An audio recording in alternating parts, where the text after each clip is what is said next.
Yesterday, a tragedy occurred in San Bernardino, and as I said in the immediate aftermath, our first order of business is to send our thoughts and prayers to the families of those who've been killed and to pray for a speedy recovery for those who were injured during this terrible attack. I had a chance to speak with Mayor Davis of San Bernardino, and I thanked law enforcement in that city for their timely and professional response. I indicated to Mayor Davis that the entire country is thinking about that community and thanked him and his office for the way that they've been able to manage an extraordinarily difficult situation with calm and clarity, and very much appreciated the coordination that's been taking place between local law enforcement and the FBI investigators. At this stage, we do not yet know why this terrible event occurred. We do know that the two individuals who were killed were equipped with weapons and appeared to have access to additional weaponry at their homes. But we don't know why they did it. We don't know at this point the extent of their plans.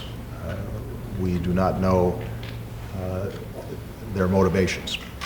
And I just received a briefing from FBI Director Comey as well as Attorney General Lynch indicating the course of their investigation. At this point, this is now a FBI investigation that's been done in cooperation and consultation with local law enforcement. It is possible that this was terrorist related, but we don't know. It's also possible that this was workplace related. And until the FBI has been able to conduct what are going to be a large number of interviews, until we understand the nature of the workplace relationship between the individual and his superiors, because he worked with the organization where this terrible shooting took place, until all the social media and electronic information has been exploited, we're just not going to be able to answer those questions. But what I can assure the American people is we're going to get to the bottom of this, and that we are going to be vigilant, as we always are, in getting the facts before we issue any decisive judgments in terms of how this occurred. More broadly, as I said yesterday, we see the prevalence of these kinds of mass shootings in this country. And I think so many Americans sometimes feel as if there's nothing we can do about it. We are fortunate to have an extraordinary combination of law enforcement and intelligence and military that work every single day to keep us safe.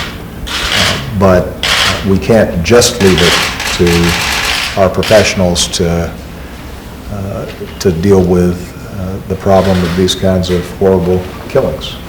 We all have a part to play.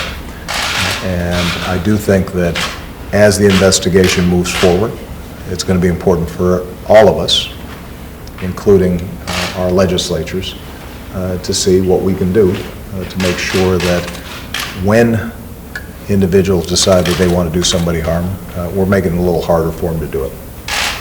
Because right now it's just too easy. We're going to have to, I think, search ourselves as a society to make sure that we can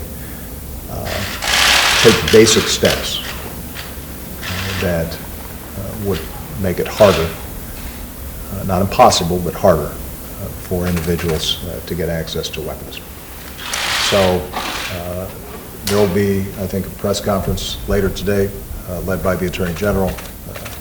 Director Comey will continue to brief not only the press, but also members of Congress about the course of the investigation.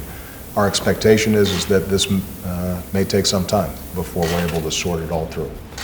There may be mixed motives involved in this, which makes the investigation more complicated. But rest assured that we will get to the bottom of this, and in the meantime, once again, I want to offer our deepest condolences to those who've been affected by this terrible tragedy. And for those who've been injured, we hope that they get well quickly and that they're able to be back together with their families. Okay. Thank you very much, everybody. Thank you all. Thank you all.